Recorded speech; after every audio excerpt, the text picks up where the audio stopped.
driving. Hope comes and stops us in our tracks. Bravely we prove in our striving, trudging together each day. Where there's a will, there's a way.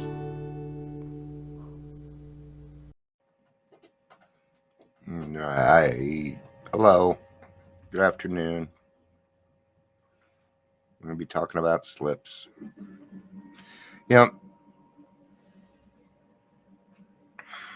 I've seen a lot of people come in the program and stick around. I've seen a lot of people come in the program, they leave, they come back. I've seen a lot of people leave the program and never come back. Right? So in the big book, it states that each day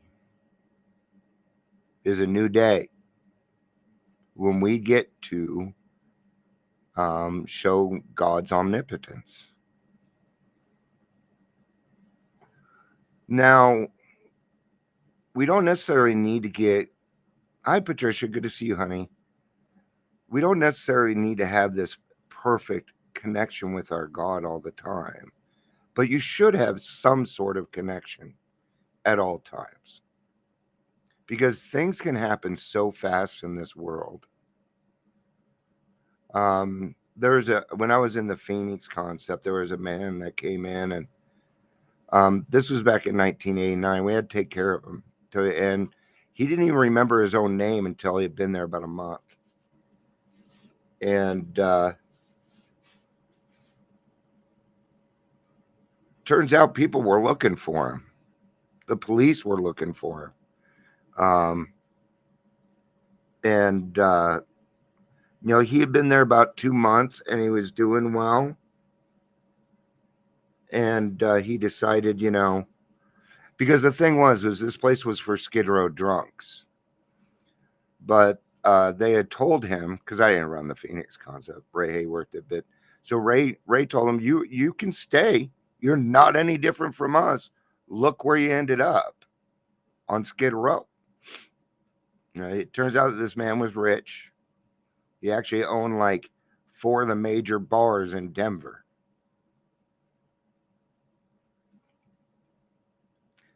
And so he was close to 3 months. He said, you guys, I think I got it. I'll be able to take care of it from here. Gave us like a $5,000 donation and left.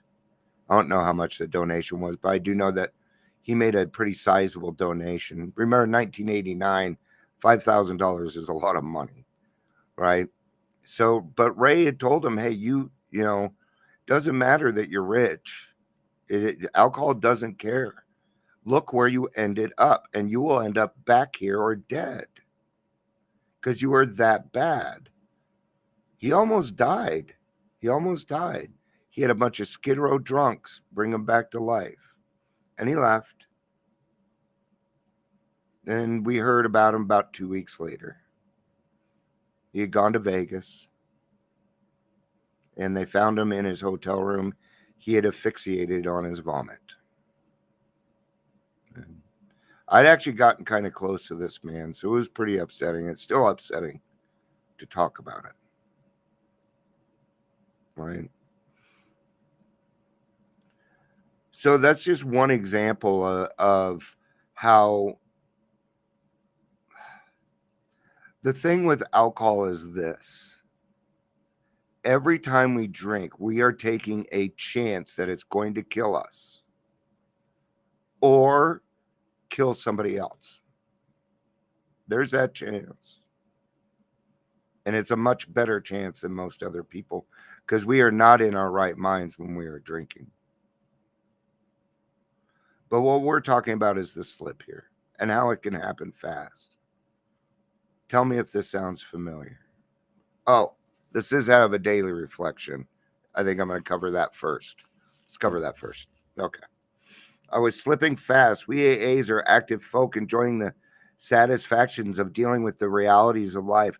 So it isn't surprising that we often tend to slight serious meditation and prayer as something not really necessary. This happens about the time that we think we got it. It happened to me. And after 12 years of sobriety, I went back out. My excuse was, I got sober at 18. Who isn't an alcoholic at 18? Well, my friends weren't. They drank just as much as I did in high school, but they went on to college. I went on to Skid Row. There's a difference in our drinking. This person had to say, I've been slipping away from the program for some time, and that's where it is. You know what? I've been going to AA for, let's just say, 2 years. I've been going to AA for 2 years. I've gone every day. I think I could take a day off. That's our first mistake, that we think we can start skipping our meetings. Oh, life's becoming too busy.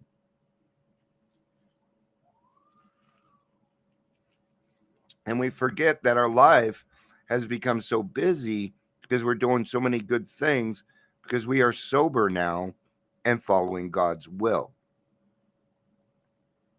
And we tend to start to take advantage of our relationship with God. When somebody takes advantage of a relationship with you, does it feel good? Did you ever stop to think that maybe you might hurt God? Right? I seem to think that she, whatever, has some sort of morals and emotions. Maybe not to the extent that we do, but if we were created in his image, doesn't that mean he cries, that he laughs?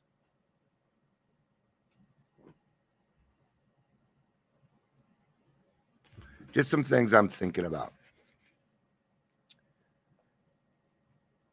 I've been slipping away from the program for some time, but it took a death threat from a terminal disease to bring me back, and particularly to practice the 11th step of our blessed fellowship.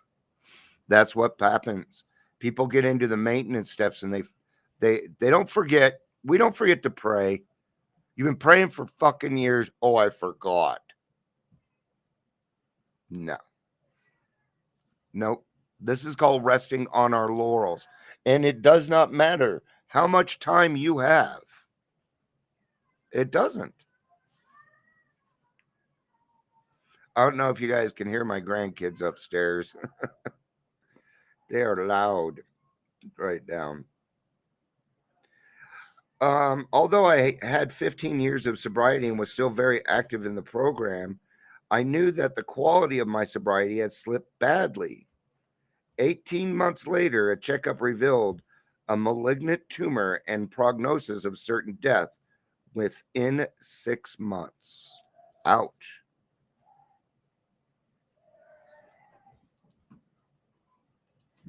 They must be playing monsters or something.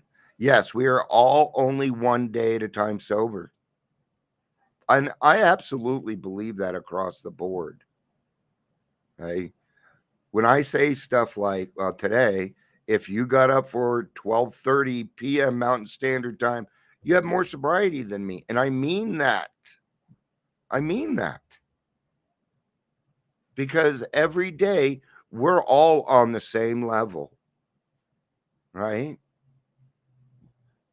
I'm no better than Paula or Patricia. They're no better than me. But but all three of us have different skills. And the amazing thing is, I don't know that I ever would have met Patricia or Paula if it wouldn't have been for the rooms of Alcoholics Anonymous. Give me a second here.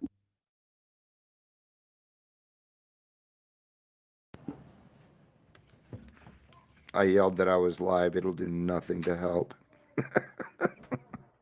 They're kids. It did get quieter. Oh, that's because the heat turned off. It wasn't the kids. It was the heat that turned off, made it quieter. All right.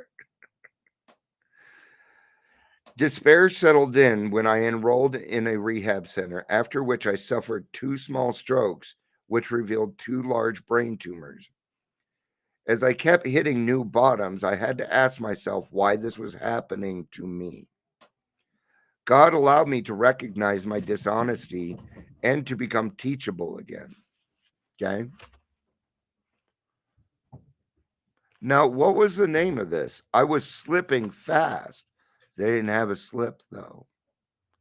In other words, they didn't drink. But you bet your ass they had a slip. They had a spiritual slip. I've been talking a lot on this lately. A spiritual slip. That's when we start to think that we don't need to pray as much. We don't need to meditate. Oh, I got a direct link to God. I'm special. No. I'm gonna tell you, I made that mistake, and I paid dearly for it. I paid the price for it, and I will never, ever, ever, ever take advantage of God again.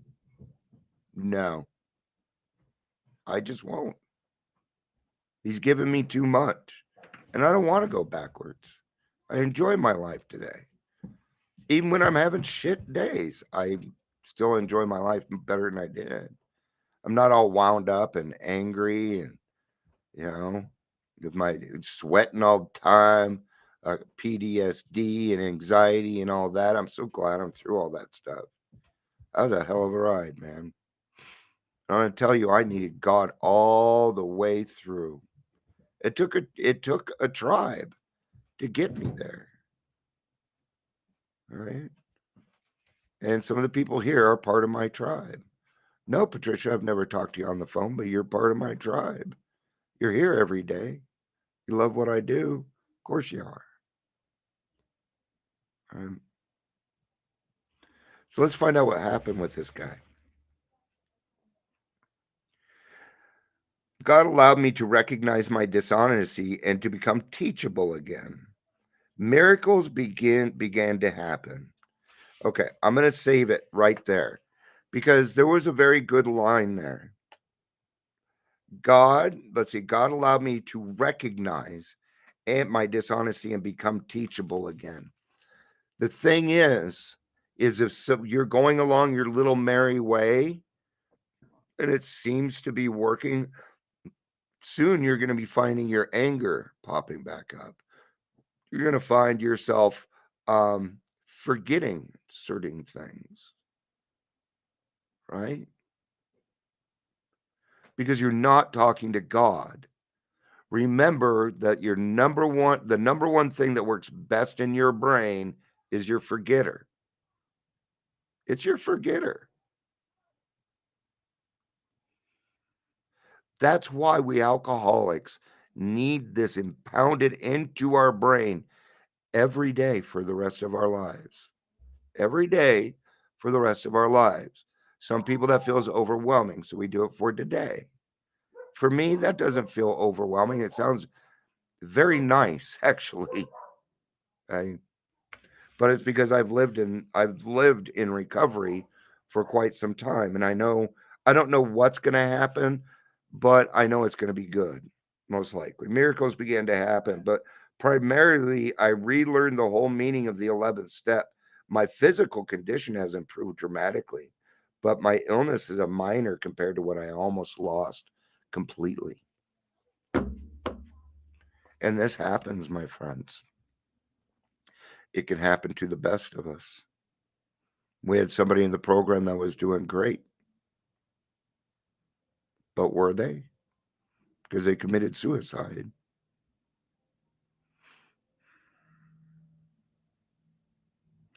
I've known a lot of people that were sober that have actually gone that route. And it's usually for much bigger reasons than people know. Right? So when you see your friend who's happy all the time, maybe talk to them. Look what happened to Robin Williams. Robin Williams he had a bunch of time sober and he died sober. In my mind, that man died sober. Okay. But what had been done to him was he was not given the emotional peace. Nobody stopped to recognize what was going on with him. Sometimes the steps will take care of things to a certain point for you, and then it says you got to go out and seek extra help. That's what I had to do. That was part of my tribe. My therapist is part of my tribe. And I love her. Not in love with her, but I love her. Actually, she's more like a little daughter to me now. So we've been meeting for a while. We've gotten to know each other very well. And she's younger. I intentionally picked a younger female. I did that on purpose because I knew that they would be open-minded and willing to listen to what I was saying. Because I was finding that a lot of therapists, that have been doing it for a little while, were closed-minded. And I can't have a closed-minded therapist. I think outside the box all the time. Why people have to think outside the box? Why were you in the fucking box? I love that when salespeople are like, "You gotta think outside the box." And I kept saying, "Why do you people keep bringing up boxes? Stop putting yourself in the fucking box. Stop the box." This didn't make any sense to me. Then don't do that. That was my counseling skills coming into sales, and sometimes it's sales is, but I actually use my sales techniques to get people sober. I do it all the time. All right. So let's remember that day we think we don't need a meeting. That day we think we don't need to pray. That one I don't get. Or meditate is the day that we are going. That means we are slipping. The big way this usually happens is people get involved in the business, in the recovery business. Okay. And they have some time, and even some 1-2 years, then they get in and they start doing that, and they start counting that as their service work. Then they stop going to meetings. Most of the peer specialists at where I work don't go to meetings, and I can tell. I can tell because they're not happy. They're always complaining about their life and how bad it is. All right. So let's remember that God always has to be in your life, no matter what you do. Take him to the bathroom with you. Everywhere I go, everywhere. Before I even come on here, God, give me the right words all the time. I probably say that line 20 times a day. And it's natural for me. I get a green light. You know what I do? I say, thank you, God, because I recognize God in everything. And therefore, I'm connected to God at all times. Keep it that way, because the moment you don't, you're in trouble. And I know this from experience. So, all right. Thank you everybody for being here. Paula, Patricia, thanks for hanging out with me on a Saturday evening. I love you guys. I really do. I love you so fucking much. You don't even know it. All right. And I'm glad that you're on our tribe, Patricia. I love this. Thank you. I love you guys. Peace out.